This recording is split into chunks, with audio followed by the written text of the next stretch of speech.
Dahan-dahang pumarada si Jessie sa makipot na paradahan ng isang restaurant. Ginagawa kasi ang parking lot ng kanyang opisina at dito siya pansamantalang gagarahe. Pagbaba niya ay nakita niyang tumatakbo papunta sa kanya ang 3 batang tila 7 taong gulang lamang. Sir, kami na po ang magbabantay ng kotse mo. Nakangiting sabi ng batang tisoy pero madungis. Oo nga sir, linisan na rin namin. Sabi naman ng isa pa. Teka, magkakamukha kayo ah. Magkakapatid ba kayo? Gulat na tanong ni Jessie nang makitang magkakatabi ang 3. Opo sir, triplets po kami. Bungis-ngis ng 3 bata. Aba, ang popogi niyo naman. Akala ko ay nahihilo lang ako kaya magkakamukha ang tingin ko sa inyo eh. Nakakatuwa naman kayo pero teka, marunong ba kayo maglinis? Baka magasgasan niyo lang ang kotse ko ah. Sabi naman ni Jessie. Naku sir, sanay na po kami maglinis ng kotse. Kahit kailan ay hindi pa kami nakakagasgas ng kotse. Hindi niyo po na itatanong madami na kaming suki sa lugar na ito. Kilala na po kaming 3 dito. Kahit ipagtanong niyo pa po. Bida pa ni Matthew, ang panganay sa 3. Aba, para kang matanda magsalita ah. Ano bang pangalan ninyong 3? At ilang taon na kayo? 7 taong gulang na po kaming 3. Ako po si Matthew. Ako po ang panganay. Ito naman po si Mark, ang panggitna. At si ang bunso ay si Luke. Paliwanag ng bibong bata. Aba, mga libro sa Biblia ang mga pangalan ninyo ah. Sino bang namili ng mga pangalan nyo? Tanong ni Jessie habang nakatitig sa 3 bata. Opo, galing nga po sa Biblia ang mga pangalan namin. Mahilig po kasi sa Biblia ang nanay namin eh. Siya din po ang namili ng mga pangalan namin. Paliwanag ni Luke. Bahagyang natigilan si Jessie. Naalala niya ang kanyang dating nobya na mahilig sa Biblia, si Amanda. Hindi maganda ang naging paghihiwalay nila kaya naman nasasaktan pa rin siya tuwing naaalala ito o kahit anong baga tungkol dito. O sir, bakit po kayo natulala? Tanong naman ni Luke. Wala. May naalala lang ako. Pero teka, sigurado ba kayong kaya ninyong magbantay ng kotse ko? Medyo hindi nga ako komportabling iwan ang kotse ko dito eh. Ni walang guard na nagbabantay dito. Dagdag pa ni Jessie. Oo naman sir, 3 pa kami. Kayang-kaya namin yon. Bida pa ni Mark. Mga 3 oras lang naman ako sa opisina ko. May meeting kasi ako. Kaya niyo bang magbantay ng 3 oras? Tanong ni Jessie. Sus, 3 oras lang naman pala eh. Pagbalik mo sir, ligtas pa rin ang kotse mo at malinis na. Pagyayabang pa ng bunsong si Luke. O siya, naniniwala na ako na kaya niyo pa pero... Teka, hindi ba kayo hahanapin ng nanay at tatay niyo? Nag-aalalang tanong ni Jessie. Wala po kaming tatay. Hindi na po namin siya nakilala. At ang nanay naman po namin naglaglabada. Alam naman po niyang naghahanap buhay kami para makatulong sa mga gastusin eh. Paliwanag ni Matthew. Hanap buhay? Hindi ba't 7 taong gulang lamang kayo? Dapat ay nag-aaral pa kayo, hindi ba? Medyo uminit ang ulo ni Jessie sa narinig. Bibo at cute ang triplets at agad nahulog ang loob niya sa mga ito. Naiinis siyang isipin na kailangang magtrabaho ng mga paslit. Kaya nga ho kami nagtatrabaho para makapag-aral kami sir. Mahirap lang po kami kaya tinutulungan namin ang nanay namin. Ang nanay naman ho namin ay naglalabada at nagpaplansya para kumita. Kwento pa ni Mark. O siya, malilate na ako sa meeting ko. Kayo nang bahala sa kotse ko ah. Bili ni Jessie. Sumaludo pang 3 mga bata. Yes sir, sabi pa nila. Nagtungo na nga si Jessie sa kanyang opisina. Siya ang CEO ng kanyang kumpanya. At madalas siyang may meeting sa opisina o sa mga mamahaling restaurant at hotels. Nag-araw na iyon ay may maiksing meeting lamang siya sa mga investors ng kumpanya niya. Matapos ang meeting ay dumiretso na pabalik sa parking space niya si Jessie. Malayo pa ay nakita niyang nagtatalunan at kumakaway sa kanya ang 3 bata. Napangiti siya. Nakakatuwang tignan ang mga bata. Para bang ang saya-saya nila kahit pakitang-kita na hirap sila sa buhay. Paglapit niya ay nakita naman niyang malinis ang kanyang kotse at talaga namang binantayan nila ito sa oras na nasa meeting si Jessie. Aba, maayos nga kayo maglinis ah. At talagang binantayan ninyong 3 ang kotse ko ng 3 oras. Humanga si Jessie sa sipag ng 3 bata. Sabi naman po sa inyo, sir eh. Sanay na po kami sa ganyang trabaho. Halos sabay-sabay na sabi ng triplets. Dinukot ni Jessie ang kanyang wallet mula sa kanyang back pocket at naglabas siya ng 500 piso at iniabot ito sa panganay na si Matthew. Kita niya kung paano nanlaki ang mga mata ng triplets. Sa amin po yan, sir. Gulat na bulalas ni Luke na para bang ngayon pa lamang nakakita ng 500 piso. Oo naman. You all did a good job. Kaya deserve ninyo to. Nakangiting sabi ni Jessie. Hawak pa rin niya ang pera at tila nagdadalawang isip si Matthew kung aabutin niya ito. Napakamot ng ulo si Luke. Sir, baka po masyadong malaki yan. Parang hindi po ata namin matatanggap yan. Agad naman siyang binara ng panganay niyang kapatid. Hoy, ano ka bang? Madami na tayong notebook at bigas na mabibili dyan. Huwag ka nang kumontra. Inabot ni Matthew ang 500 piso at saka nagpasalamat. Maraming salamat po dito, sir. Talaga pong malaki ang may tutulong nito sa pamilya namin. Natawa naman si Jessie. Ganito na lang. Ilang araw o linggo din siguro bago matapos ang renovation sa parking lot ng building namin. Kaya niyo bang magbantay ng ilang araw pa? Nagliwanag ang mukha ng triplets. Aba, opo. Kami pong bahala, sir. Wala po kayong aalalahanin. Safe na safe po ang kotse nyo dito. 3 po kaming magbabantay, sir. Ano nga po palang pangalan nyo? Tanong ni Luke. Jessie ang pangalan ko. Sige po, Sir Jessie. Bukas po, andito pa rin po kami ng gantong oras. Maraming salamat po ulit. Sabi naman ni Mark. Umuwi na nga si Jessie na may ngiti sa kanyang mga labi. Hindi niya maipaliwanag pero ang gaan ng loob niya sa 3 batang yun. Naisip niya na marahil dahil bibo at cute ang mga ito, kaya nakuha nila ang kanyang loob. May sariling condominium unit si Jessie sa di kalayuan sa kanyang opisina, pero madalas pa rin siyang umuwi sa kanilang mansyon. Doon kasi nakatira ang kanyang ama at ina na pawang matatanda na. Pagdaan niya sa kanilang sala ay napansin niya ang mga picture frames. Napabalik siya at tinampot niya ang isa sa mga larawan niya nung siya ay nasa 6 o 7 taong gulang pa lamang. Kawaka ko yung triplets. Kanina ko pa iniisip kung bakit parang pamilyar sila. Bulong ni Jessie sa kanyang sarili. Naputol ang kanyang agam-agam nang tawagin siya ng isa sa mga kasambahay nila. Sir Jessie, hinahanap po kayo ng inyong mama. Sabi ng kasambahay. Dali-daling umakyat si Jessie sa kwarto ng kanyang mama. Nanghihina ito at palagi lamang nakahiga. Iyo, patawarin mo ko. Bulalas ng ina niya na umiiyak pa. Patawarin po saan, mama? Tanong ni Jessie. Kalmado lamang siya. Ilang buwan na din itong sinasabi ng kanyang ina at sa tingin niya ay nag-uulyanin lamang ito. Patawarin mo ko, iho. Pag-uulit ng kanyang ina. Mama, ayaw mo naman sabihin kung anong nagawa mo eh. Pero ganito na lang. Isipin mo na lang na mama kita. Kahit ano pa man yung nagawa mo ay napatawad na kita. Mahal kita, mama. Malambing na sabi ni Jessie sabay yakap sa kanyang ina. Ilang sandali pa ay nakatulog na. Nakangiti ang kanyang mama dahil sa kanyang sinabi. Si Jessie naman ay dumiretso na sa kanyang kwarto. Nang gabi ay nagtataka siya sa kanyang nararamdaman. Parang excited siyang pumasok at makita ang triplets. Wala namang kakaiba sa mga gagawin niya bukas.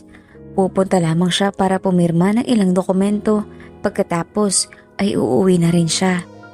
Kinabukasan ay nagmamadaling umalis si Jessie. Hindi na siya nag-almusal sa bahay. Dumaan na lamang siya sa isang fast food drive-thru. Umorder siya ng 4 na fries, burger at drinks. Pagdating niya sa kanyang paparadahan ay nakita niyang nakaupo ang 3 bata sa gutter, pero nang makita ng mga ito ang kanyang kotse ay tumayo sila at nagsimula na namang tumalon habang kumakaway. Ang bibo talaga ng mga batang to. Nakakatuwa. Ang cute nila at ang babait pa, pero ang weird na kamukha ko sila. Ito kaya ang tinatawag na reincarnation? Pero teka, hindi pa naman ako patay ah. Natatawang bulong ni Jessie sa sarili. Nang makaparada siya, ay masaya niyang binuksan ang pinto ng kanyang kotse at agad namang lumapit ang 3. Magandang umaga po, Sir Jessie. Bati ni Matthew. Magandang umaga din sa inyo. Nag-almusal na ba kayo? Tanong ni Jessie. Nakapagkape na po kami. Sagot ni Luke. Kape? Abay, kababata niyo na. Nagkakape na kayo? Hindi ba't dapat gatas pa ang iniinom ninyo? O kaya dapat nag-aalmusal kayo ng sandwich o kaya kanin? Gulat na tanong ni Jessie at nag-alala ito sa 3. Sanay na po kami. Mahirap lang po kami, Sir Jessie. Hindi po ubra sa amin ng sandwich at kanin para sa almusal. Natatawang sabi ni Luke. Ako, hindi pa ako nag-aalmusal. Eto, at bumili ako ng almusal. Sumakay na muna kayo sa kotse ko. Dito na tayo kumain sa loob. Alok ni Jessie. Ay, wag na po, sir. Madumi po ang damit namin. Tsaka makalat po kumain tong mga kapatid ko. Nahihiyang pagtanggi ni Matthew. Okay lang yun. Ingatan nyo na lang ang walang malaglag sa upuan ng kotse, okay? Sambit ni Jessie at pinasakay niya ang 3. Nagtaka rin siya sa kanyang sarili dahil napakaingat at napakasela niya sa kanyang kotse. Hindi siya basta-basta pumapayag na may kumain o sumakay sa kanyang kotse, pero heto at pinasakay niya ang 3 madudusing na bata. Masaya silang kumain ng burger, fries at drinks. Kuwelang kasama ang mga bata. Masayahin sila at palabiro. Panay biro at kwento ang mga bata habang kumakain sila at halos hindi nanganapan si ni Jessie ang oras. Matapos kumain ay iniwan na ni Jessie ang 3 bata at nagpunta na siya sa kanyang opisina para pirmahan ang mga importanteng dokumento.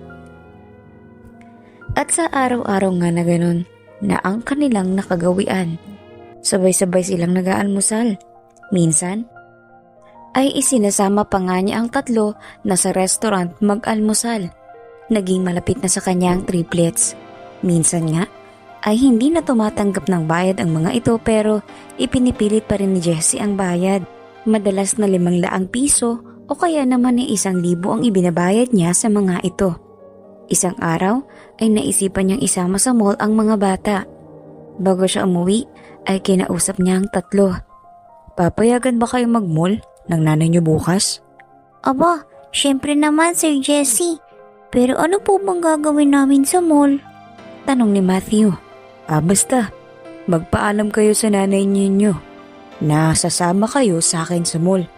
Tapos ay maligo kayo Magbihis kayo ng medyo maganda naman. Bili ni Jessie.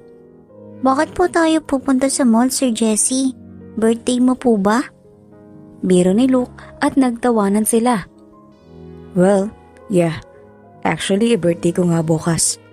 Matatanda na ang mga magulang ko at wala naman akong kasamang mag-celebrate, so naisip ko lang baka gusto niyong sumama sa akin, mamasyal at mag-mall. Paliwanag ni Jessie. Hala, happy birthday po, Sir Jessie! Sabay-sabay na sabi ng 3. Salamat. So paano? Uwi na ako. Umuwi na rin kayo at magkita-kita na lang tayo dito bukas. Ayos ba? Masayang tanong ni Jessie. Ayos po. Sabay-sabay namang sabi ng 3. Kinabukasan nga ay hindi pumasok sa trabaho si Jessie. Dumaan lamang siya sa kanyang pinaparadahan para sunduin ang 3 bata. Malayo pa lamang siya, gaya ng dati ay nagtatalunan na at kumakaway ang mga bata na parabang ang tagal nilang hindi nagkita. Nang tumigil ang sasakyan ni Jessie, ay inunlock niya ang mga pinto at nag-uunahang sumakay ang tatlo. Oh, huwag kayong magtulakan para naman kayong hindi makakapasok eh. Wika ni Jessie. Sorry po Sir Jessie, excited lang po kami. Sabi naman ni Matthew. Oh, mukha nga excited kayo eh. At ang aayos ng porma nyo ngayon ah. Mga bagong ligo pa kayo at maayos sa mga damit ninyo. Papuri ni Jessie sa tatlo at kita namang natuwa sila sa sinabi nito. Nako, nanghiram pa nga po kami ng mga polo shirt sa kapitbahay namin eh. Wala na po kasi kaming maayos na damit. Eh syempre sir, birthday niyo po kaya dapat maayos ang itsura namin. At naghalakhakan sila. Pagdating sa mall ay napansin ni Jessie na dahan-dahang maglakad ang triplets. Are you okay kids? Bakit ganyan kayo maglakad? Tanong ni Jessie. Natatakot po kami sir. Baka po may matabig kami dito o masira. Wala kaming pambayad. Mahinang sabi ni Mark. At saka sir, parang nahiya po kami dito. Pang mayayaman lang po ata dito eh. Pinagtitinginan po kami ng mga tao. Sabi naman ni Luke sabay ko rito. Matthew, I got you. Huwag kang matakot. Just enjoy. Kung makatabig o makasira ka ng hindi sinasadya, ako ang magbabayad. Ikaw naman Luke. Huwag mong iisipin na hindi kayo pwede dito. Kasama niyo ako kaya sagot ko kayo. Isa pa, I don't think pinagtitinginan kayo dahil mahirap kayo. Unang-una, triplets kayo. Bihira ang triplets, kaya natutuwang mga tao sa inyo. Pangalawa, ang kukit niyo kaya. Yan ang mga dahilan kung bakit kayo pinagtitinginan. So please, mag-enjoy lang tayo, okay? Ayos ba? Mahabang paliwanag ni Jessie. Okay po. Sabay na sabi ni Matthew at Luke. Ikaw naman Mark, bakit ang bagal mo maglakad? Nahihiya ka din ba o natatakot baka makatabig o masira ng kung ano dito sa mall? Tanong ni Jessie. Hindi po. Ayos lang po ko. Mabagal lang po talaga kasi ako. Kasi nagugutom na po ako eh. Sabi ni Mark sabay kamot ng ulo. At naghagalpakan naman ng tawa sina Matthew, Luke at Jessie. Ay nako, tara na nga at nang makakain na kayo. Ayan ni Jessie.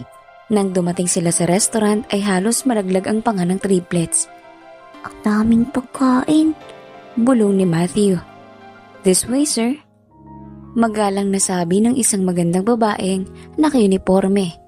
Naupo na ang mga bata sa harap ni Jessie. Kumain na kayo. At kung kulang pa ay sabihan niyo lamang ako. At o-order pa ako. Nakangiting sabi ni Jessie. Mabilis na kumilos ang triplets. Halos mabulunan sila sa pagkain. Fried chicken, cordon bleu, pizza, lechon, spaghetti, sausages, kaldereta at liempo ang mga pagkaing in-order in advance ni Jessie. Sobra-sobra ang mga iyon para sa kanila. Kaya naman, matapos nilang kumain ay ipinabalot pa ni Jessie ang mga pagkain para may maiuwi ang dalawa. Matapos silang kumain, ay dumaan naman sila sa bilihan ng mga damit. Ibinili ni Jessie ng mga damit ang mga bata. Pati na sapatos at tsinelas ay binili niya ang mga ito. Masaya silang sumakay ng kotse at dito na naging emosyonal ang mga bata. Sir Jessie, kaarawan niyo nga po pero parang kami naman ang binilhan niyo ng mga regalo. Nakakahiya naman. Wala po kaming regalo sa inyo eh. Sabi ni Matthew. Okay lang yun Matthew. Masaya ako nang masaya kayo. At sa totoo pinasaya niyo ang karawan ko. Hindi ko yun ipagpapalit sa kahit na ano pang material na regalo. Madamdaming sabi ni Jessie. Tahimik lamang si Luke pero naglabas ito ng isang sobrang kwadrado. Iniabot niya yun kay Jessie. Ito po Sir Jessie. Galing po sa aming tatlo yan. Salamat. Bubuksan ko mamaya So paano? Saan ko ba kayo ihahatid? Tanong ni Jessie na bahagyan ng malungkot dahil para bang ayaw pa niyang mahiwalay sa tatlong bata. Doon na lang po sa paradahan nyo. Maglalakad na lamang po kami pauwi. Makitid po kasi ang daan papunta sa amin. Hindi po ata magkakasya ang kotse nyo doon. Inihatid na nga ni Jessie ang mga bata at dumiretso na siya nang uwi. Muli siyang napadaan sa cabinet ng mga picture frames. Noong bata pa siya. Bakit kamukha ko kayo? Bakit ang ganang loob ko sa inyo? Malakas na sabi ni Jessie sa kanyang sarili. Nagtuloy-tuloy ang maganda nilang samahan pero isang araw, napaparating si Jessie sa kanyang paradahan ay napansin niyang dalawa lamang ang batang nag-aabang sa kanya. Hindi rin sila tumatalon at kumakaway. Nakaupo lamang sa gutter ang dalawa at hinihintay ang pagparada niya. Nakasimangot din ng mga ito. Pagparada niya ay lumapit si Matthew at Mark kay Jessie. Oh, bakit nakasimangot kayo? At hindi ata kayo masaya ngayon. May nangyari ba? Bakit hindi ninyo kasama si Luke? Nag-aalalang tanong ni Jessie. Nabangga po kasi siya kagabi. Lumabas po siya para bumili ng hapunan namin. Nabangga po. At tinakbuhan ng nakabangkang kotse. Paliwanag ni Matthew. Ha? Kamusta naman siya? Tanong muli ni Jessie. Hindi po namin alam eh. Basta iyak po ng iyak si nanay. Hindi na nga po kami sana pupunta dito kaso baka pumapano naman yung kotse nyo kung hindi namin babantayan. Mangiyak-ngiyak na sabi ni Mark. Nako, salamat Matthew ah. Pero hindi nyo na sana ako inalala. Mas importante ang kapatid ninyo. Teka, so ang ospital ba siya dinala? Doon po sa lumang ospital malapit sa amin. Tara, punta natin ang kapatid nyo. Sabi ni Matthew at sumakay muli sa kanyang kotse. Paano po yung trabaho niyo, sir? Yaman mo na. Mas importante ang kapatid mo sa meeting ko. Sumakay na kayo. Seryosong sabi ni Jessie at dali-dali itong nagmaneho papunta sa luma at pampublikong ospital. Nang makarating sila sa ospital ay nadismaya si Jessie. Nako, dito pa pala siya dinala. Kilala ang ospital na ito sa pagiging madumi at pabaya sa mga pasyente. Baka mapasama pa ang lagay ng kapatid niyo dito. Wala po kasi kaming pera, sir. Huwag kayong mag-alala. Akong bahala sa kapatid ninyo. Ililipat natin siya sa mas maayos na ospital, kung saan mahalagaan siya at magagamot ng maayos. Dali-daling pumasok ang tatlo sa ospital. Naabutan nilang nakasilip sa bintana ng ICU ang nanay ng triplets. Yumuyog-yog ang mga balikat nito na halatang humahagulgol. Nay, ano po nangyari? Tanong ni Matthew. Humarap ang babae at niyakap ang dalawang bata. Nakomatose daw ang kapatid ninyo eh. May dumugo daw sa utak niya. Internal bleeding.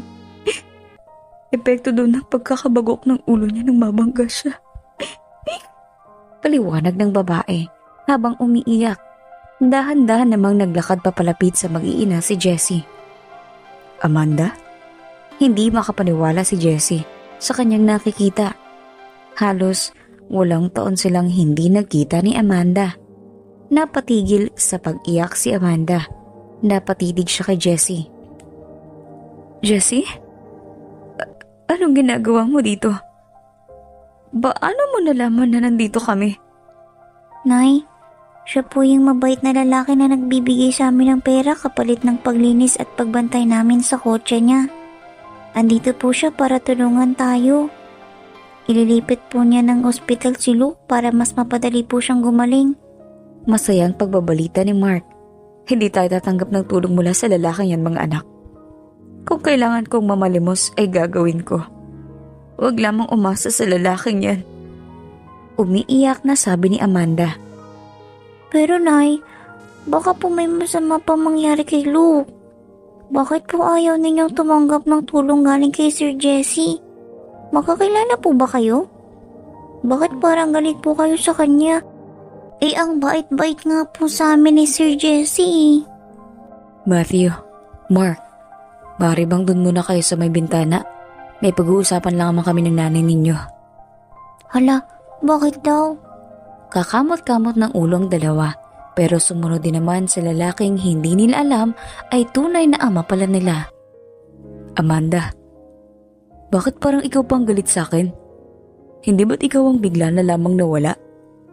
Itinapon mo na lang basta ang lahat ng meron tayo. Nakalimutan mo na ba nakasal tayo? May sumpaan tayong hindi tayo maghiwalay, Amanda. Gigil na tanong ni Jessie. Ano? Yan bang sinabi ng mama mo sa'yo? Galit na sabi ni Amanda. Bakit? Ano bang totoo? Galit na tanong ni Jessie. Pinalayas ako ng mama mo. Nahilo lang ako ng araw na yun at natabi ko ang mga mamahalin niyang koleksyon na plato. Galit na galit siya sa akin. Sinaktan pa nga niya ako at pagkatapos ay pinalayas niya ako. Hindi ba sinabi ng mama mo ang ginawa niya sa akin? Umiiyak na sabi ni Amanda. Oh my gosh, I didn't know, Amanda. Ang sabi sa akin ng aking mama ay bigla ka na lamang daw umalis. Nanlulumong sabi ni Jessie. Naisip niyang ito marahil ang madalas ihingi ng tawad ng kanyang ina. Hindi niya ito naiintindihan, pero ngayon ay parang napagduduktong na niya ang mga nangyari. Pero pinalayas ka lamang niya. Bakit hindi ka bumalik? O bakit hindi mo pa ako pinuntahan sa aking opisina? Sinubukan kong lahat, Jessie. Pero lahat ay hinadlangan ng mama mo. Sa tingin ko ay nalaman niyang lihim tayo nagpakasal kaya gano'n na lamang ang galit niya sa akin. Habang nag-uusap sila, ay biglang pumasok ang mga nurse sa ICU. Tila sila ang nagmamadali. Kinabahan lalo si Jessie at Amanda. Ano nangyari? Tanong ni Amanda. Pero nilampasan lamang siya ng mga nurse. Maya-maya pa ay lumabas ang isang doktor. Kayo ba ang magulang ng bata? Tanong ng doktor. Ako ho ang ina niya. Naiilang na sagot ni Amanda. Tatapatin ko na ho kayo. Hindi ho maganda ang lagay ng inyong anak. Kailangan natin siyang mailipat sa mas malaking ospital na may sapat na pasilidad para sa kanyang kondisyon, pero bago siya ilipat, kailangan muna namin siyang i-stabilize. Kailangan siyang masalina ng dugo. Maaari ho ba kayong magpates? Rare ho ang blood type ng inyong anak at wala ho kaming ganung blood type sa ospital na ito. Paliwanag ng doktor. Oo ata ang blood type ko eh. Ano ho bang blood type ng anak ko? Malamang ho ay pareho kami. Tanong ni Amanda. RHD negative ho ang blood type ng inyong anak. Oh? Hindi ba't AB or O lamang ang mga blood type? Ngayon lang ho ako nakarinig ng ganyang blood type, Dok. Pag-amin ni Amanda. Wait, Dok. RHD negative din ho ang blood type ko. Handa ho akong mag-donate ng dugo sa bata. Seryosong sabi ni Jessie. Pumunta ho kayo sa nurse station para mabigyan kayo ng instruction para sa pagbibigay ng dugo. Pagkasabi niyon ay nagpaalam na ang doktor. Bumaling naman si Jessie kay Amanda. May hindi ka ba sinasabi sa akin, Amanda? Baka sa boses ni Jessie ang pinaghalong galit at pangungulila. Anong ibig mong sabihin? Kinakabahan naman si Amanda. Ang sikretong itinago niya ng matagal na panahon ay malapit ng mabunyag. I have a rare blood type. 1% lang sa populasyon ng Pilipinas ang may ganong blood type. Ang magiging anak at apo ko lamang ang maaaring magmana ng aking rare blood type. Anak ko ba ang triplets? Gigil na tanong ni Jessie. Nahihibang ka na ba? Hindi naman ako buntis nung pinalayas ako ng mama mo sa bahay niyo eh. Pagtanggi pa ni Amanda. Fine. Hindi ko naman pala anak ang batang yan. Hindi na ako magdodonate ng dugo. At hindi ko na rin ililipat ng ospital. Hindi ko naman pala siya anak eh. Pababayaan ko na lamang siya. Nangungutyang sabi ni Jessie sabay akmang aalis. Jessie, teka lang. Huwag mong pabayaan ang anak ko. Umiiyak na sabi ni Amanda. Yes? Sabi ni Jessie sabay ngiti kay Amanda. Oo. Oo na. Anak mo ang triplets. Nang araw na pinalis ako ng mama mo, so sorpresahan sana kita na nagdadalang tao ako. Nag-iwan ako ng sulat sa pinto ng kwarto mo pero malamang itinapon din yun ng mama mo. Wala nang nagawa si Amanda kung hindi umamin. Hindi niya kayang magmatigas pagkat buhay na ng kanyang bunso ang nakataya. My gosh, Amanda! How could you do this to me? Pasigaw na sabi ni Jessie. Sabay hawak sa ulo habang pabalik-balik itong naglalakad. Kinuha mo sa akin ng 7 taon. Nakasama ko sana ang aking mga anak. Pinabayaan mo silang maghirap? Kahit na alam mong kaya ko silang bigyan ng maganda at maginhawang buhay. Anong klaseng ina ka? Sumbat ni Jessie. Halos maiyak siya sa galit. Noon pa man ay naaawa na siya sa triplets, pero doble ang bigat sa kanyang loob nang malamang anak pala niyang mga ito. Eh di tanungin mo yung mama mo. Alam mo ba kung ilang beses akong bumalik sa mansyon niyo? Alam mo ba kung ilang beses akong ipinagtabuyan ng mama mo? Minsan ay muntik na nga niya akong ipinahabol sa aso. Ilang beses akong nagpabalik-balik sa bahay at opisina mo pero umabot na sa punto na pati ang mga gwardya ay hindi na ako pinapapasok. Lahat ng ito ay kagagawa ng mama mo. Galit na galit siya sa akin. Hindi niya matanggap na isang mahirap na katulad ko lamang ang pinakasalan mo. Umiiyak na salaysay ni Amanda. Napailing na lamang si Jessie at nagtungo sa nurse station para makuhaanan siya ng dugo. Matapos ang ilang oras ay nakapag-donate na ng dugo si Jessie sa kanyang anak. Paglabas niya sa waiting area ay nakita niya si Matthew at Mark. Sinalubong siya ng mga ito at agad naman niyang niyakap ang mga bata. Nagtaka naman si Matthew at Mark. Bagamat malapit na sila, ay hindi naman sila niyayakap dito dati. Napaka-emosyonal at madamdami ng yakap sa kanila ng kanilang Sir Jessie. Sir Jessie, okay lang po ba kayo? Tanong ni Matthew na magalang na kumawala sa pagkakayakap sa kanya. Okay lang ako.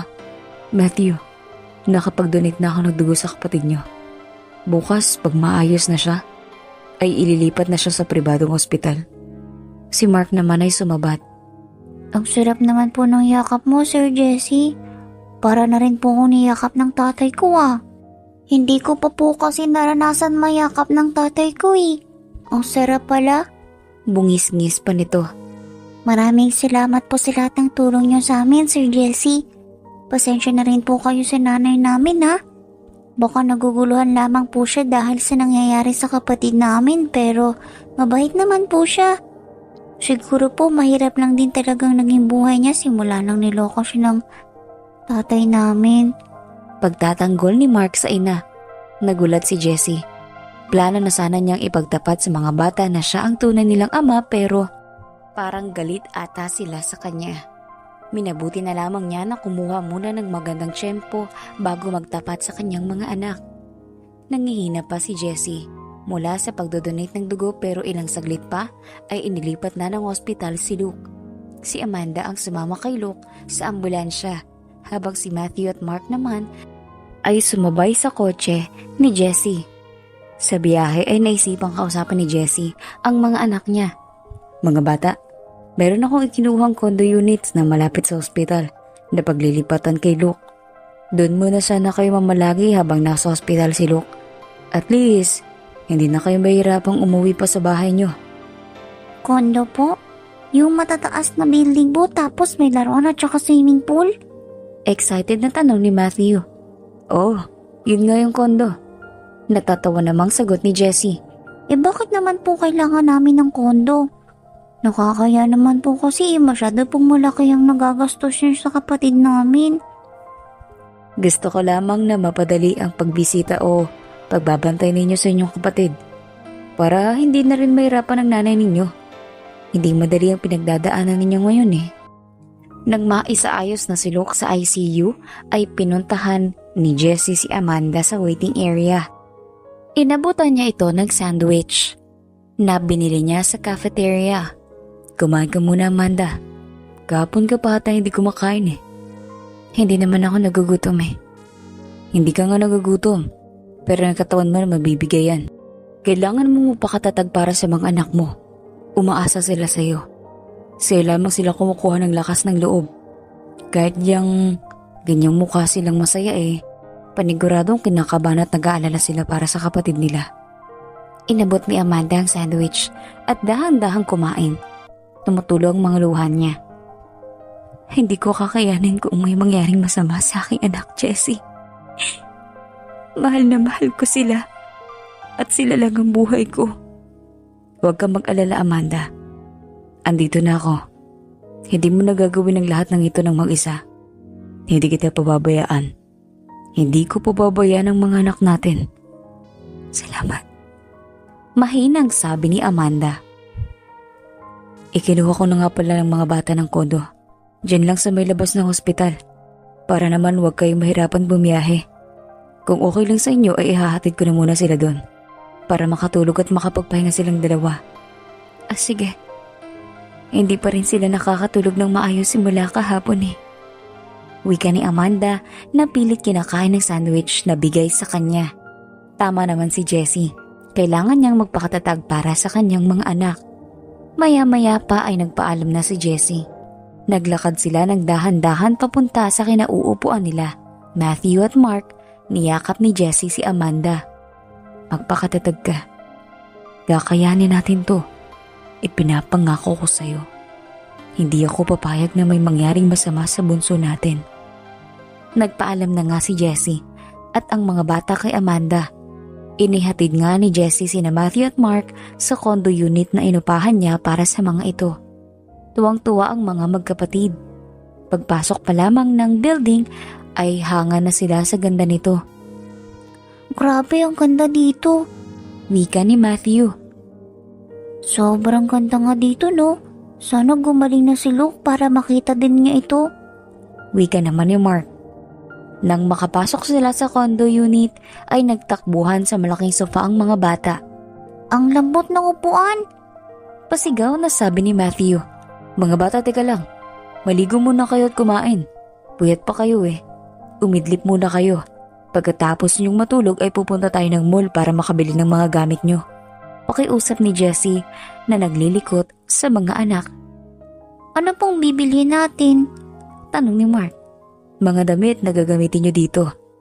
Pwede rin naman kayong bumili ng laruan kung gusto niyo. Malayo pa naman po ang Pasko. Bakit po tayo bibili ng damit? Minsan nga po kahit Pasko hindi kami nakakabili. Buti na lang po yung kapitbahay naming mayaman binibigyan kami ng lumang damit. Kwento ni Mark. Halos madurog ang puso ni Jessie sa kanyang narinig. Naghirap ang kanyang mga anak habang kaya niyang ibigay ang lahat sa mga ito. Ang daming sinasabi. Matulog na kayo para makalis na tayo mamaya. Sabi na lamang ni Jessie para mapigilan ang pagluha niya. Umidlit din ng ilang oras ang mga bata. Nang nagising sila, ay nagtungo na sila sa mall. Ipinamili niya ang mga bata at kumain din sila sa isang fancy restaurant. Nang makauwi sila, ay naglaro lang sandali ang mga bata.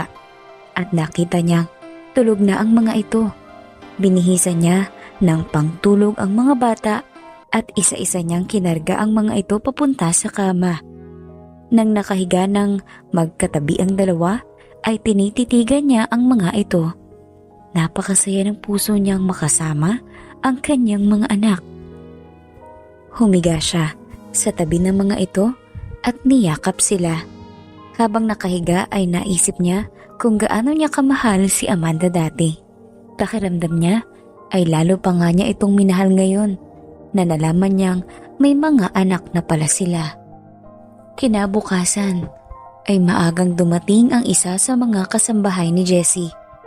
Pinapunta niya ito sa kondo para hindi mapagod sa mga gawain si Amanda.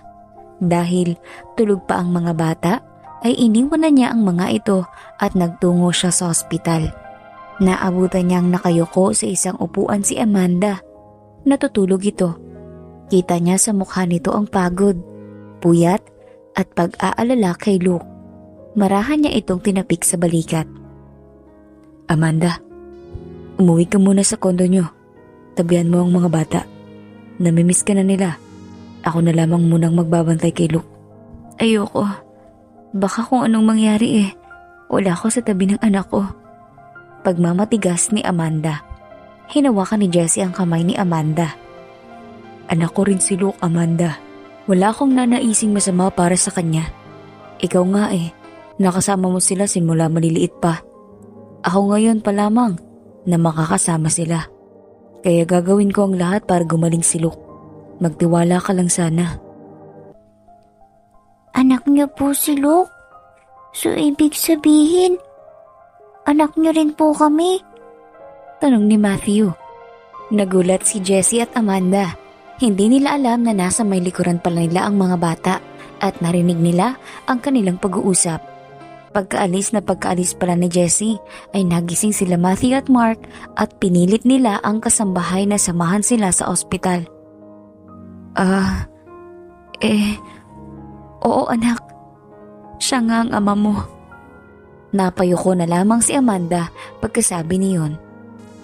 Di ba po iniwan tayo ni tatay namin? Masama ka pala, Sir Jesse Hindi ka po naniniwala sa mga pinapakita mo sa aming kabutihan. Iniwan mo kami. Masama ka. Pasigaw na sabi ni Matthew. Teka lang anak. Aawatin pa sana ni Jessie si Matthew, pero bigla itong tumakbo. Hinabol ni Jessie si Matthew pero masyado itong maliksi at mabilis tumakbo. Parang wala nang pakialam ang bata sa mga nadadaanan niya. Ilang beses din itong nakasagin ng mga tao pero dire-diretso lamang ito sa pagtakbo hanggang sa makalabas ito ng sa ospital. Dire-diretso sa kalye si Matthew. Hindi na nito napansin na may paparating na motor at mababangga sana siya nito. Pero itinulak siya ng kanyang ama at si Jessie ang tinamaan ng motor. Nagpagulong-gulong pa si Jessie pero buti na lamang at sa labas lamang ng ospital nangyari iyon. Nadala agad siya sa emergency room at nalapatan ng paunang lunas. Iyak naman ang iyak sa labas ng emergency room si Matthew. Naging mabait din naman sa kanya si Jessie at napalapit ito sa kanya bago pa man niya malamang ama niya ito. Kaya nag-guilty din siya sa nangyari. Pati si Amanda ay umiiyak na rin. Nilapitan nito ang kanyang anak at niyakap ito. Mabuting tao ang ama ninyo anak. Naging biktima lamang kami ng mga taong gustong maghiwalay sa amin. Nang araw na pinalayas ako ng iyong lola, ay ang araw sana na sosorpresahin ko siya na buntis ako sa inyong tatlo pero hindi ko na yun nasabi sa kanya, kaya't nagalit din siya sa akin. Ang akala niya ay lumayas ako ng walang dahilan. Palagay ko ay nalaman ng lola ninyo ang relasyon namin ng ama niyo. Kaya gumawa siya ng paraan para paghiwalayan kami. Hindi lang talaga niya matanggap na isang mahirap na labanderang katulad ko lamang ang minahal at pinakasalan ng inyong ama. Kaya't huwag ka nang magalit sa ama mo anak. Mahabang paliwanag ni Amanda. Sorry po nanay. Magiging okay pa po ba si tatay? Umiiyak na tanong ni Matthew. Abay oo naman. Ang sabi ng nurse ay konti lang naman daw ang mga gasgas at pasa ng tatay mo. Hindi naman siya nabalian ng buto. Buti naman po. Kasi sabik na po akong magkaroon ng tatay Dati ko pa po gusto makilala ang tatay ko tapos ganito pang nangyari dahil sa akin. Umiiyak pa rin na sabi ni Matthew. Maya-maya pa ay dumating naman si Mark. Ayos ka lang ba kuya? Niyakap nito ang kanyang kuya Matthew. Ayos lang ako. Sagot naman ni Matthew. Si Sir Jesse po nanay, kamusta? Nag-aalinlangang tanong ni Mark kay Amanda. Ibig mo bang sabihin kamusta ang tatay mo? Ayos naman siya anak. Kaunting galos at pasa lamang. Ginagamot lamang siya at uobserbahan lang siya magdamag dito. Paliwanag ni Amanda. Makalipas ang ilang sandali ay inilipat na sa isang private room si Jessie kung saan siya mananatili hanggang kinabukasan. Oobserbahan lamang siya at hihintayin ang resulta ng kanyang mga lab test at papayagan na din siyang ma-discharge. Nagpapahinga at nakahiga sa kama si Jessie nang dahan-dahang bumukas ang pinto. Nakita niya ang maliliit na kamay ni Matthew at alam niyang nag-aalanganing pumasok ang bata dahil sa nangyari. It's okay anak, you can come in. Hindi ako galit sa'yo. Malambing na sabi ni Jessie at kahit masakit pa ang katawan ay umupo na ito sa kama. Dahan-dahan namang pumasok ng kwarto si Matthew at nilapitan ng ama. Sorry po sa nangyari. Hindi ko po kasi alam. Buong buhay ko po kasi ay nagalit ako sa tatay namin. Dahil wala siya ng mga panahong hirap na hirap kami. Naisip ko po kasi na kung kasama sana namin ang tatay namin, ay hindi namin kailangang pagdaanan lahat ng hirap na nararanasan namin. Minsan po kasi, hindi kami makakakain ng maayos. Minsan po wala kaming matirhan. Ganun po kahirap, Sir Jesse. Sana wag po kayong magalit sa akin. Isa pa po, ang tagal ko pong nangulila sa ama. Inggit na inggit po ko sa mga batang nakikita ko na may kasamang tatay. Mahabang salaysay ni Matthew at tumulo naman ang luha ni Jessie sa habag sa kanyang anak. Anak, may dalawang bagay lang akong ipapaliwanag sa'yo. Una, yan ang huling beses mo kong tatawaging Sir Jessie. Simula ngayon, ay tatay na ang itatawag mo sa akin. Okay ba? Nakangiting sabi ni Jessie. Natawa naman ng bata, sabay sagot sa ama. Opo, tay. Ang sarap pong sabihin ng salitang tatay. Kay tagal ko pong hinintay na may matatawag akong tatay. Pangalawa, hinding-hindi na kayo maghihirap. Sorry sa lahat ng pinagdaanan ninyo. Hindi ko nga alam na ipinanganak kayo eh. Pero ngayong alam na nating mag-aama tayo, ay hindi ko na kayo pababayaan. Mamahalin at aalagaan ko kayo hanggang sa maging tatay o lolo na kayo. Pabirong sabi ni Jessie. Kahit masakit pa ang katawan, ay pilit niyakap ni Jessie ang anak. Ang sarap po pala ng yakap ng tatay. Ganun ba? Pues, maganda ka. Dahil simula ngayon, ay araw-araw na kitang yayakapin hanggang sa ikaw na mismong magsawa. Tumatawang sabi ni Jessie. Naputol ang kanilang pag-uusap nang sumabat si Mark. Nakasilip ang ulo nito sa pinto ng ospital. Ako pwede din po ba akong magpayakap? Gusto ko din po ng yakap ng tatay Tumatawang sabi ni Mark. Inilahad naman ni Jessie ang kanyang kamay na sinasabi niya yakapin din niya si Mark. Pumasok na ng kwarto si Mark at kasunod nito si Amanda. Yumakap si Mark kay Jessie at naupo naman si Amanda sa tabi ng kama ni Jessie. Ikaw, nanay. Gusto mo rin po bang magpayakap kay tatay? Nangaasar na sabi ni Matthew at agad namang namula ang mukha ni Amanda. Puro kayo kalokohan. Sita nito sa anak. Nagtawanan silang lahat. Kinabukasan nga ay na-discharge na sa ospital si Jessie, pero nananatili pa rin sila sa ospital. Dumating din ang araw na pinakaiintay nila. Nailipat na sa sarili niya kwarto si Luke. Stable na siya, kaya't hindi na niya kailangang manatili pa sa ICU. Naagapan ng mga pagdurugo sa utak nito at tanging bali sa kamay at paa ang kailangan nilang intayin gumaling. Nang nailipat na si Luke, ay nagising din ito agad. Nang nagising si Luke, ay ang kanyang Kuya Matthew at Mark ang kanyang unang nakita. Kuya Matthew? Mark, ano nangyari? Pupungas-pungas na tanong ni Luke. Nabangga ka ng kotse. Hit and run. May dumugo daw sa utak mo kaya nakomatose ka. At nilagay ka nila sa ICU at tawag doon? Paliwanag ni Matthew. Hala, okay na ba ako? Takot na tanong ni Luke. Oo, nagising ka na eh. Edi okay ka na. Tumatawang sabi naman ni Mark. Habang nag-uusap ang tatlo, ay biglang bumukas ang pinto. Magkasama sina Amanda at Jessie na ikinagulat naman ni Luke. Nay? Sir Jesse? Bakit po nandito kayo, Sir Jesse? Tanong ni Luke. Anak, Gising ka na? Napasigaw na sabi ni Amanda. At dali-dali itong lumabas. Teka, tatawag ako ng nurse. Naiwan naman si Jessie na agad lumapit kay Luke at niyakap ito.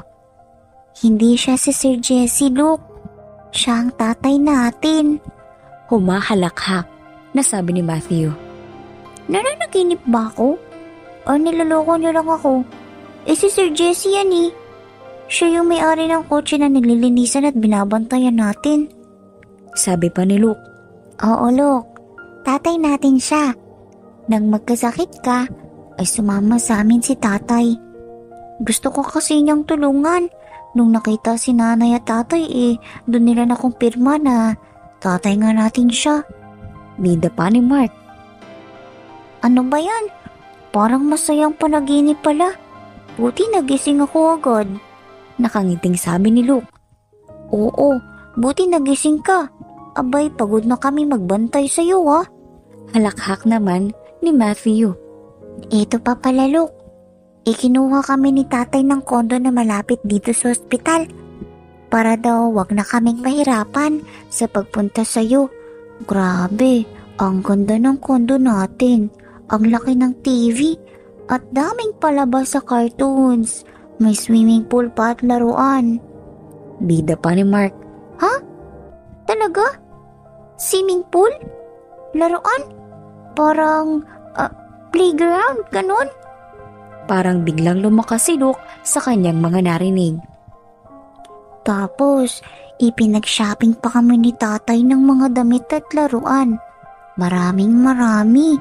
Mas marami pa dun sa binili natin na sa atin nun sa birthday niya.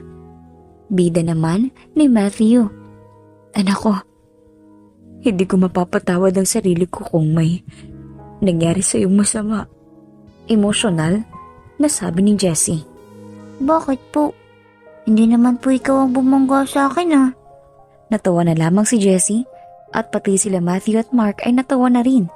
Nagpupunas na ng luha si Jessie nang bumalik si Amanda kasama ang nurse at doktor. Sinuri ng nurse at doktor si Luke at ayos naman daw ito. Mga 3 o 4 na araw na lamang ay papayagan na raw itong makauwi. Sa huling 4 na araw nila sa ospital ay naging masaya pa rin sila. Madalas silang magpa-deliver ng pagkain at tuwang-tuwa naman ang mga bata. Nagdala rin ng board game si Jessie kaya't nakapaglaro silang 5. Pati gaming consoles ay nagdala si Jessie para hindi mainip ang mga bata. Bago lamang sa kanila ang ganitong mga gamit. Mahal kasi ang mga ito at wala naman silang pambili nito. Sa pangatlong araw nila sa ospital ay may dumating na sorpresa para sa kanila ang kanilang ama. Mga bata, hulaan ninyo kung ano tong hawak ko sa likod ko. Ano po yan, tay? Pikit muna kayo ng mga mata. Sumunod naman ang 3 at pumikit sila. Inilabas ni Jessie ang 3 paper bags na naglalaman ng cellphone. Oh, dilat na kayo kids. Wow! Cellphone! Sabay-sabay na bulalas ng mga bata. Agad nilang kinuha ang tag-iisang cellphone at sinimula na nilang buksan ang mga ito. Nang mabuksan na nila ang cellphones ay yumakap sila kay Jessie. Tay, maraming salamat po.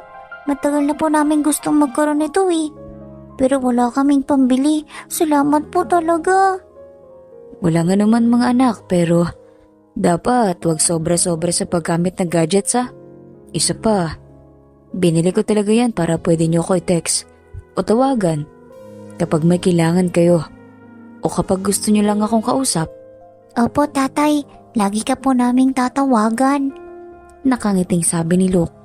Abala ang mga bata sa paggamit ng mga bago nilang cellphones. Lumapit naman si Amanda kay Jessie. Masyado mo nang ini-spoil ang mga bata ah. Hindi naman. Bumabawi lang ako sa mga panahong nawala sa amin. Paliwanag ni Jessie. Sabay abot din ng cellphone kay Amanda. Oh, bakit pati ako meron? Nagulat si Amanda. Para lagi mo din ako nakakausap. Naisip ko kasi Amanda importante na lagi tayo may communication para sa mga bata. Teka nga pala, Alam na ba ng mama mo ang tungkol sa amin ng mga bata? Tanong ni Amanda.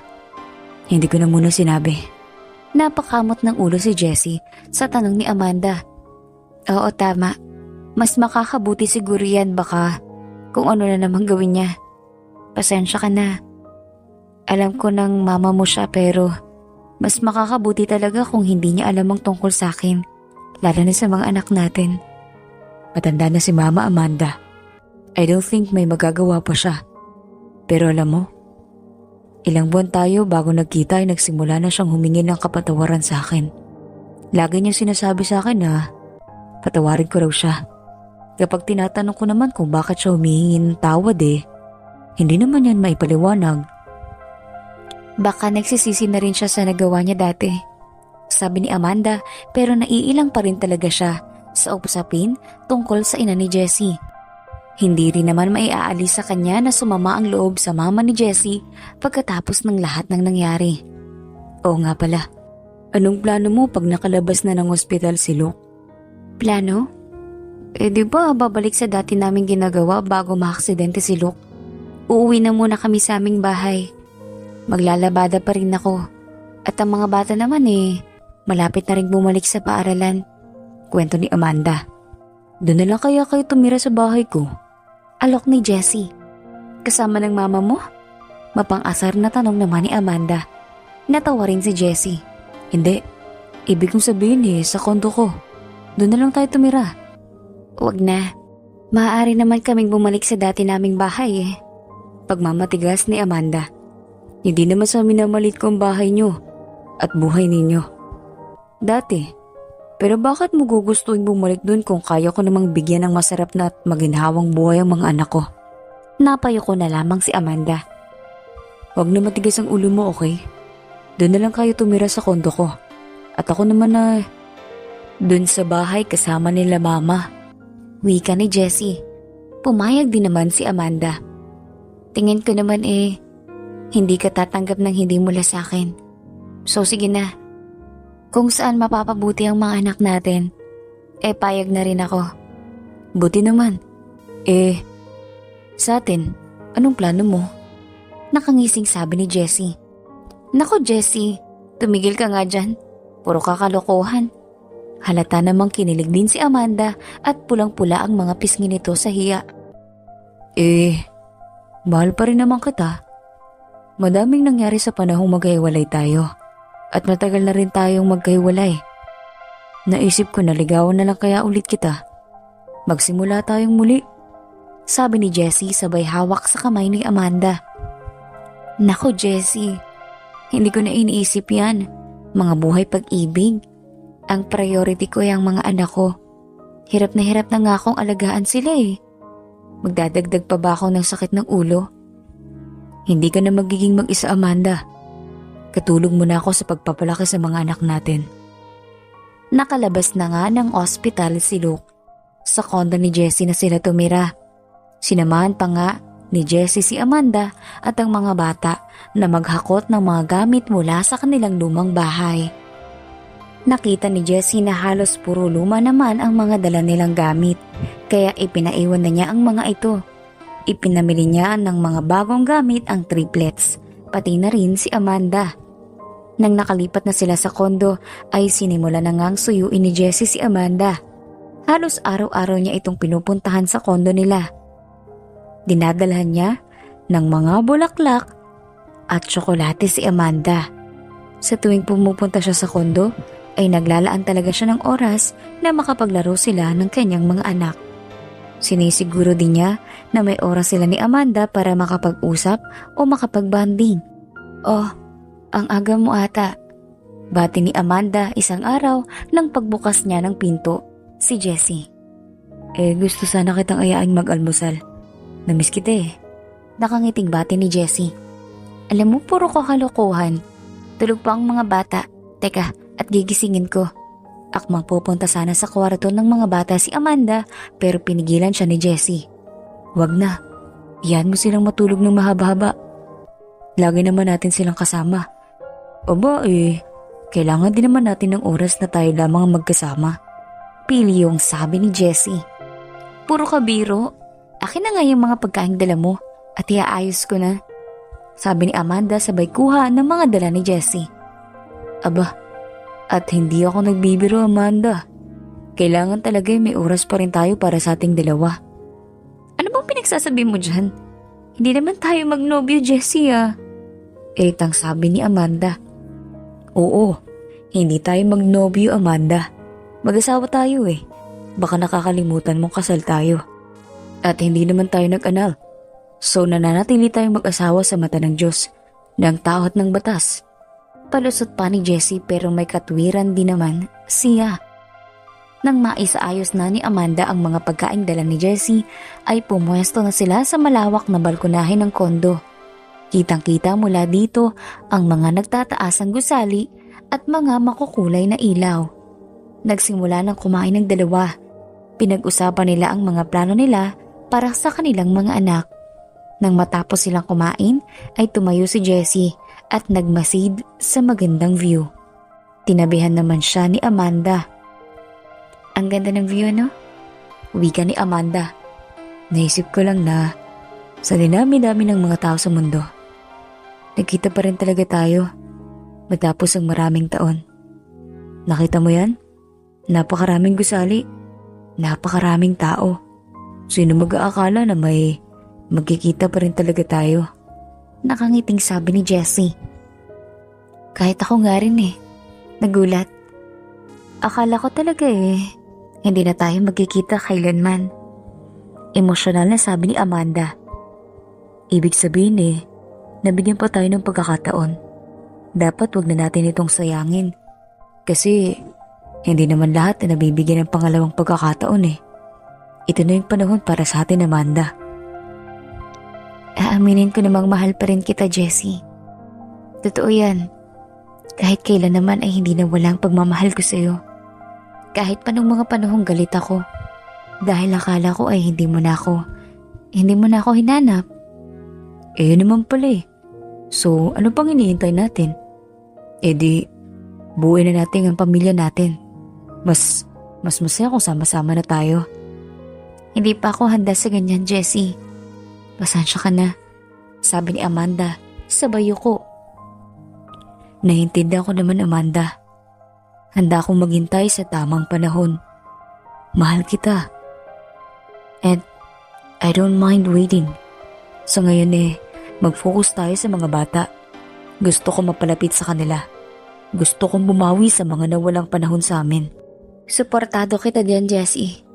Nakangiti sabi ni Amanda. Naging masaya at kontento naman sila. Sa kondo na pagmamay-ari ni Jessie tumira ang triplets, pati na rin si Amanda. Makalipas ang ilang buwan ay nagsimula na ang pasukan. Ipinasok ni Jessie sa isang magandang paaralan ang tatlong mga bata. Tuwang-tuwa naman ang mga ito. Hindi na nila kailangang magtrabaho para lamang makapag-aral. Palitan naman sa pagsundo sa mga bata si Jessie at Amanda. Masaya sila. Kontento na si Jessie. Naghihintay lamang siya na maging handa na si Amanda na makipagbalikan sa kanya.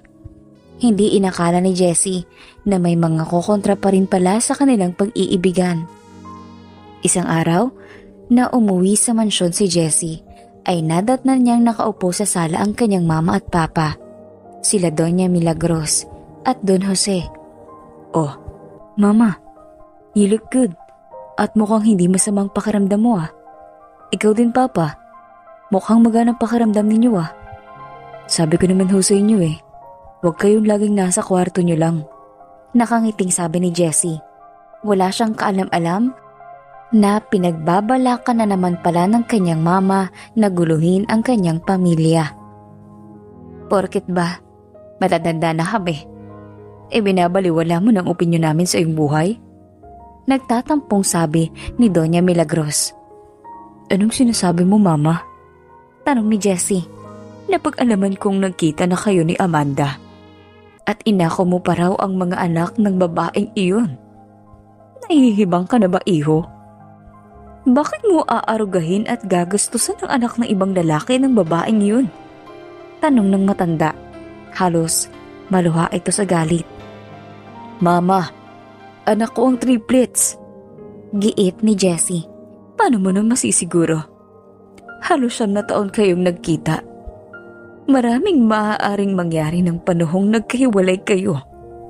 Tapos, tatanggapin mo na lang basta ang anak mo? Ang mga batang yun? Yung mga hampas lupang yan? They will grab any opportunity that will come their way. Huwag ka magpapagamit at magpapautos sa kanila, anak. Pakiusap ng matanda. Mama, paano mong nasasabi yan? Hindi ba't ikaw ang may dahilan ng paghihiwalay namin ni Amanda? Galit na sumbat ni Jessie. I did what I had to do to protect my only son. Lahat ng ginawa ko ay para sa ikabubuti mo, anak. Ayoko lamang na mapagsamantalahan niya ang kabaitan mo. Wika ng Donya. I'm old enough to protect myself. I'm old enough to make the right decisions. Pabayaan mo na ang anak mo.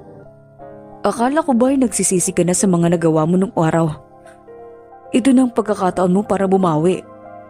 Pabayaan mo na sila, Milagros. Pag-awat naman ni Don Jose. Inabot ng matanda ang isang sobre kay Jessie. Binuksan iyon ni Jessie at inilabas ang mga larawan. Kuha iyon ni Amanda, nakasama ang mga bata. Nang sila ay 3 taong gulang pa lamang, pati na rin ng isang lalaki na nakahawak sa mga bata. Ano ito, Mama? Pagmasdan mo lahat ng mga larawan, iho. At buksan mo ang isipan mo. Utos ng matanda. Binuklat nga ni Jessie ang iba pang larawan at nakita naman niya ang mga larawan ng buntis pa si Amanda na kasama muli ang lalaking iyon. Posibleng iyan ang tatay ng mga bata. Ni hindi ka nga nagpa-imbestiga, iho. Baka yan ang tatay ng mga bata. Sabi pa ni Doña Milagros. Mama, kitang-kita na naman na kamukha ko ang mga bata. Tignan ninyong larawan ko nung kasing edad ko pa lamang sila. Sabi ni Jessie sabay kuha ng picture frame nung siya ay bata pa. Maaaring coincidence lamang yan, iho. Ipasuri mo ang mga bata. Ipa-DNA test mo. That's not necessary, Mama. Ramdam kong lukso ng dugo sa mga batang yon. Alam ko sa puso ko na mga anak ko sila. Hindi ko sila ipapa-DNA test. Dahil ayokong maramdaman nilang may pagdududa ako na anak ko sila. At mas lalong hindi ko sasaktan si Amanda. Kapag nagpa-DNA test ako, ay para ko na ring sinabing duda ako. Walang tiwala sa kanya. Mahabang paliwanag ni Jessie. Bahala ka, iho. Nabubulagan ka na sa babaeng yan. Kahit kailan, ay hindi siya nakabubuti sa'yo. Mama, mahal ko si Amanda. Pinakasalan ko siya. At ngayon ho ay may mga anak na kami. Sana'y matanggap niyo na mahal ko siya. Walang masama kung mahirap lamang siya. Dala ang sobre ay umalis ng mansyon si Jessie. Plano niyang pumunta sa kondo para kausapin si Amanda, pero naalala niyang nasa eskwelahan pala ang mga bata. Kaya't dumaan muna siya para sunduin ang mga ito. Nang makagarahe siya, ay naglakad na siya papunta sa waiting area. Malayo pa lamang ay nakita na niya si Amanda. May kausap itong lalaki. Nang malapit na si Jessie, ay namukhaan na niya ito. Ito ang lalaking nasa mga larawan na galing sa ina niya. Naginit ang ulo ni Jessie. Nasaktan siya at natakot na baka nga ito ang tunay na ama ng triplets. Sinugod niya ang lalaki. Hinila niya ito at sinuntok sa mukha. Napasigaw naman si Amanda. Ano ba? Anong nangyayari sa'yo, Jessie? Bakit mo ko niloko? Siya bang ama ng mga bata? Galit na tanong ni Jessie. Pinagtitinginan na sila ng mga tao. Dumating na rin ang triplets. Anong pinagsasabi mong tatay siya ng triplets? Ikaw ang tatay nila, hindi ba? Galit na sabi ni Amanda. Ano tong mga to? Tanong ni Jessie, sabay abot ng sobre na may mga larawan kay Amanda. Oh, anong problema mo sa mga larawan na to? Kapatid ko si Brian. Anak siya ng tatay sa ibang babae. Nagkakilala lamang kami matapos akong palayasin ng mama mo sa mansyon niyo. Nung nakilala kami ay ginusto naming bumawi sa isa't isa. May mga panahong bumibisita siya dito sa Maynila pero umuwi din agad siya sa pamilya na niya sa Davao. Yung mga nasa larawan, Yang ang 2 beses na umuwi siya ng Maynila. Ang dumi naman ng isip mo. Duda ka pala na anak mo ang triplets. Sana tinapat mo ko. Umiiyak na sabi ni Amanda. Kinuha niya ang mga anak at naglakad palabas ng eskwelahan. Kasunod naman nila, Brian, ang half-brother ni Amanda. Sising-sisi naman si Jessie sa kanyang nagawa. Nagpadala siya sa kanyang emosyon. May tiwala naman siya kay Amanda pero marahil ay natakot lamang siya na mawala ang pamilya niya. Nagpalamig lamang ng ulo si Jessie at pumunta siya sa kondo ng mga bata. Noong una, ay ayaw pa nga siyang pagbuksan ng pinto ni Amanda. Pero kalaunan ay pinapasok din naman siya. Amanda, pasensya ka na sa akin nagawa. Panimula ni Jessie. Tama na, Jessie. Malinaw naman ang lahat. Wala kang tiwala sa akin. Ang masakit lang dun ay pinagdudahan mo ang anak ko. Ang anak mo. Ang triplets. Emosyonal na sabi ni Amanda. Patawarin mo ko. Nadala ko sa mga sinabi ng mama pati ng mga larawan na ibinigay niya sa akin. Katwiran ni Jessie. Mama mo pa rin pala, Jessie? Hanggang kailan niya ako kasusuklaman dahil lamang mahirap ako. Ang isa pang masakit dyan, ay alam pala niyang ipinanganak ko ang triplets. Nasubaybayan niya ang aming paghihirap pero pinabayaan lamang niya kami. Marahil dahil naniniwala nga siya na hindi ikaw ang ama ng mga bata. Hinanakit ni Amanda. Lumuhod si Jessie at yumakap sa mga hita ni Amanda. Patawarin mo ko, Amanda. Umalis ka na muna, Jessie. Masyadong masakit ang mga nangyayari. Hindi pa kita kayang kausapin. Walang nagawa si Jessie, kundi tumayo at umalis. Ilang buwan din, hindi nagkinausap ni Amanda si Jessie. Patuloy ang pagpunta ni Jessie sa kondo para asikasuhin ang mga pangangailangan ng triplets, pero hindi siya kinakausap ni Amanda. Isang araw ay dumating si Jessie na may daladalang mga maleta na kanyang mga personal na gamit at mga damit. Ano pong dala niyo, Tay? Tanong ni Matthew. Mga damit mo ba yan, Tay? Dito ka na po titira? Masayang tanong ni Luke. At nagsigawan sa tuwa ang 3 bata. Bigla namang lumabas sa sala si Amanda. Ano? Sinong titira dito? Dito na ako titira, Amanda. Alam kong susubukan tayo maghiwalay ni Mama. Pangako ko sa iyong mas magiging matatag na ako. Hindi na ako magpapadala sa mga sulusol. Ipaglalaban ko ang ating pamilya. Sabi ni Jessie at lumapit ito kay Amanda.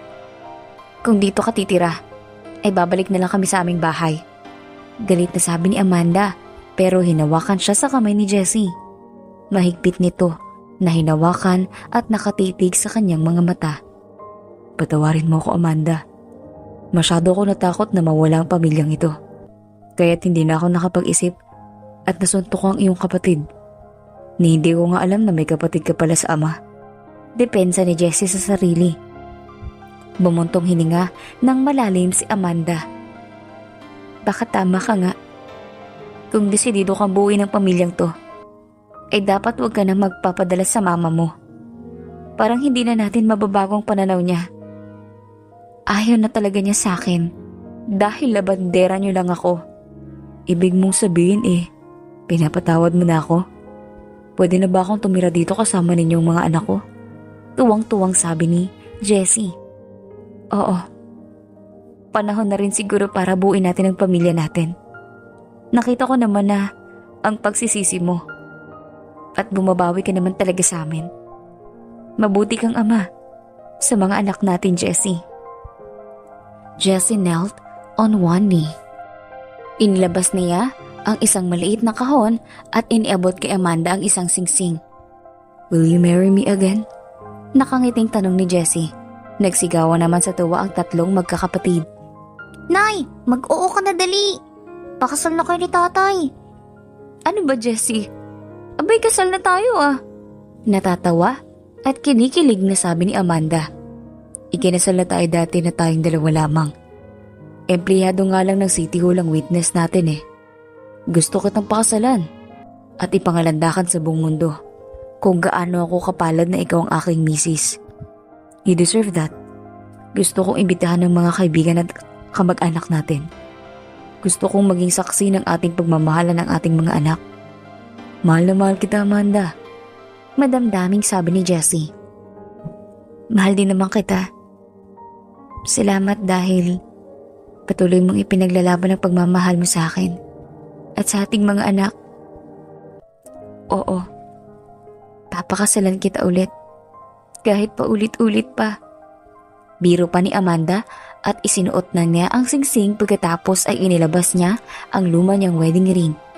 Ito pa rin ang gusto kong suotin na singsing. Oh, nasa'yo pa yan? Gulat na tanong ni Jessie. Oo naman, Jessie. Hindi ko ito tinapon, oh. Ito ang isa sa mga pinaghahawakan ko noon habang umaasa na baka isang araw ay magkita tayong uli. At hindi naman ako nabigo. Eto at abot kamay lamang ang dati kong pinapangarap lamang. Niyakap ni Jessie si Amanda at nagtalunan at nagsigawan naman ang mga bata. Tuwang-tuwa sila na muling ikakasal ang kanilang mga magulang. Tumira na din sa kondo nila si Jessie. Alam niyang habang kasama niya ang kanyang mama ay hahadlangan nito ang kanyang mga plano. Nasa tamang edad na rin naman siya para bumukod. Agad nilang pinlano ang kanilang kasal. Pati ang mga birth certificates ng 3 bata ay ipinaayos nila. Inimbitahan nila ang kanilang mga kamag-anak at mga kaibigan. Pati mga kaibigan ng mga bata ay inimbitahan nila.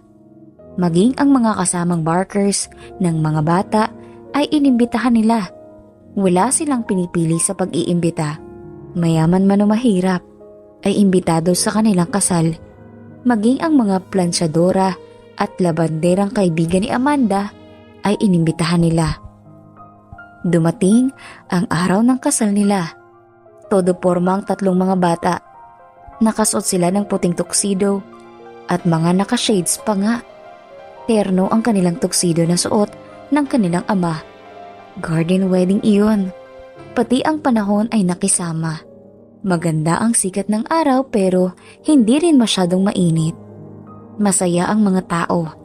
Alam nilang kwento ng mag-asawa at alam nilang deserve nila pareho ang maikasal ng tulad nito. Nang oras na para lumabas sa aisle, si Amanda ay tumahimik ang lahat. Dahan-dahan siyang naglakad. Suot niya ang mahabang puting gown at wala nang ama na maghahatid kay Amanda sa altar. Kaya't ang triplets ang kasama niyang naglakad papunta sa altar. Lumuluha si Amanda habang naglalakad. Sa dinabi-dami ng kanyang naging hirap at pasakit ay magiging masaya din pala siya sa bandang huli. Nang marating niya ang dulo ng aisle, ay humalik sa ama ang triplets at naupo na sa mahabang upuan. Inalalayan naman ni Jessie si Amanda sa pag-upo sa harap ng altar. Habang ikinakasal sila, ay may narinig silang boses na isang matandang babae. Itigil ang kasal na ito. Wika ng matanda. Napalingon naman si Jessie at Amanda at nakita nila si Doña Milagros. Mama, anong ginagawa mo? Hindi na kami magpapapigil sa iyo, Mama. Napayuko na lamang si Amanda. Hindi niya akalaing mangyayari ito sa isa sa pinakamasayang araw sana sa kanyang buhay. Itigil ang kasal na ito. Hindi ako makakapayag na ikasal kayo nang may sama kayo ng loob sa akin. Patawarin mo ko, Jessie anak, sa lahat ng aking nagawa. Amanda, hindi ko inaasahang papatawarin mo ako pero aasa akong darating din ang araw na mapapatawad mo ko. Sana ay mapatawad din ako ng aking mga apo. Lumapit si Jessie at niyakap ang kanyang ina. Napatawad na kita, Mama. Salamat sa pagdalo sa aking kasal. Inalalayan niyang makaupo ang ina. Pinapatawad ko na rin ho kayo, Doña Milagros. Wika ni Amanda. Salamat. Mama na lang ang itawag mo sa akin, iha. Pamilya na tayo. Maluhaluhang sabi ni Doña Milagros. Naikasal na nga si Jessie at Amanda. Namuhay sila ng masaya at matiwasay. Plano rin nilang magkaroon muli ng mga anak pero sa ngayon ay nais muna ni Jessie na ibuhos ang buong atensyon at oras niya sa triplets. Nais niyang mapunan ang maraming taon na nawala sa kanila.